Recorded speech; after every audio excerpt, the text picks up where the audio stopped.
Hello बच्चों, आपको स्वागत है आपके अपने चैनल द नॉलेज हब में।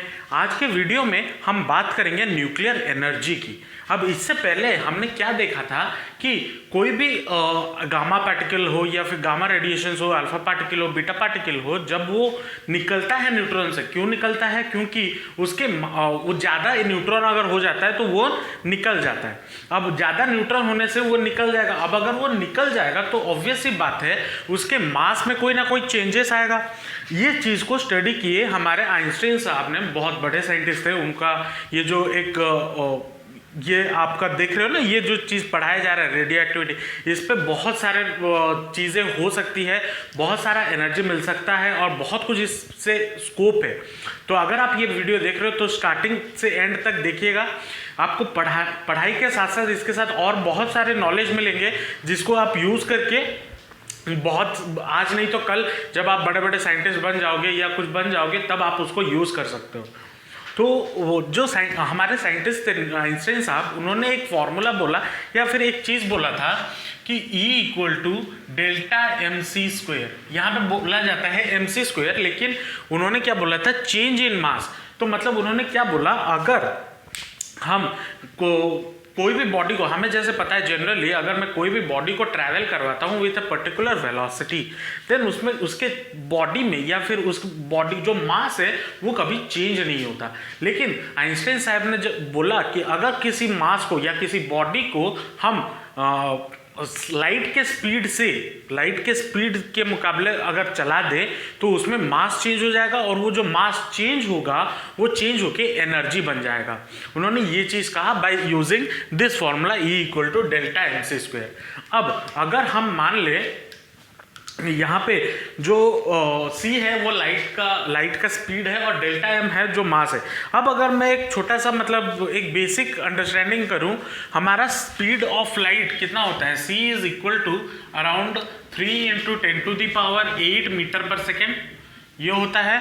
और अगर मैं डेल्टा m, अगर उसे भी SI यूनिट मान लूँ या फिर चेंज इन मास मान लूँ 1 kg, अगर मेरा मास 1 kg हो जाए, मतलब अगर मेरा वेट अभी 70 kg है और अगर वो 69 kg हो जाए तो चेंज हो जाए उसमें, ठीक है, लॉस हो जाए, तो हमें एनर्जी कितना मिलेगा? तो energy will be equal to 1 अगर हम डालें और c के जगह पे 3 × 10⁸ का स्क्वायर ये करें तो हमें कितना मिल रहा है? 9 ×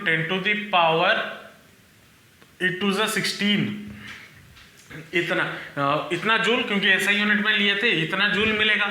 अब अगर हम इसे किलोवाट आवर पे कन्वर्ट करें, हमें पता है 1 किलोवाट आवर = किलोवाट आवर मतलब जो हमारे घर में बिजली आती है, 1 किलोवाट आवर कितना जूल होता है?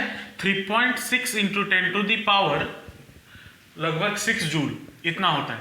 तो इतना एनर्जी अगर हम किलोवाट आवर में कन्वर्ट कर दे तो एनर्जी हमारा कितना हो जाएगा? E will be equal to 9 × 10⁻16 divided by 3.6 × 10⁻6 joule.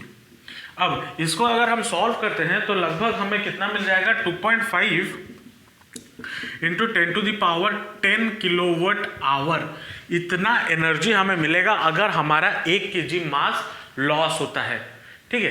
अब आते हैं, अब इसमें जो न्यूक्लियस होता है या फिर उसका तो 1 किलो मास नहीं है, उसका तो 1 kg तो नहीं है, तो उसे हम बहुत ही छोटे यूनिट में डिफाइन करते हैं जो कि है AMU।